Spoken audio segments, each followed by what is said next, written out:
పొట్టకూటి కోసం సముద్రంలో fibre boat ద్వారా చేపల వేటకు వెళ్లి ప్రమాదవశాత్తు బోటు మునిగిపోవడంతో వేరే బోటు సహాయంతో బ్రతుకు జీవుడా అంటూ ప్రాణాలు కాపాడుకున్న మత్స్యకారులు.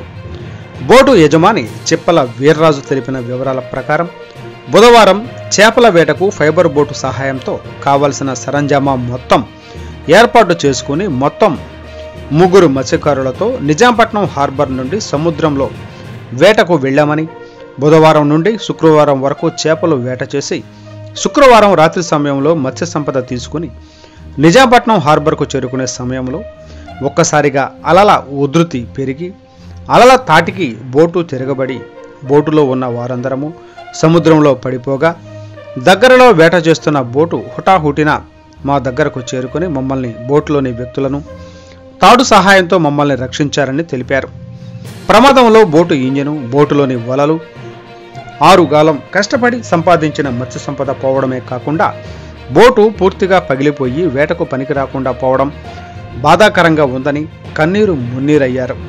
మా కుటుంబ పోషణకు ఆధారమైన బోటు పగిలిపోవడంతో కుటుంబ పరిస్థితి ప్రశ్నార్థకరంగా మారిందని, దయచేసి అధికారులు తగు న్యాయం చేయాలని కోరుతున్నారు. సముద్రం నుంచి దరికి నిన్న సాయంత్రం వస్తుంటే బోటు వచ్చి దండిమే మునిగిపోయి రాళ్ళకి చేరబడి పెద్ద బోటు వాళ్ళని ఎవరిని కేకేసినా కానీ మమ్మల్ని ఎవరు పట్టించుకోలేదండి. సాయంత్రం రేవులోకి వచ్చి దరిలో బోటు తగిలిపోయినాక పెద్ద బోటు వాళ్ళు దరిలోకి వచ్చారండి. ఎంత దూరంలో తగిలింది ఇది? ఎంత దూరంలో?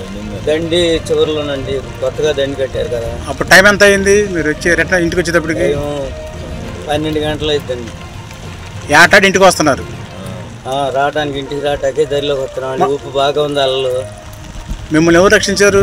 మమ్మల్ని పెద్ద బోటు ఒక అతను వస్తా దరికి తీసుకొచ్చాడండి. ఎంతమంది ఉన్నారు బోట్లో? మా బోట్లో 3 ఉన్నామండి.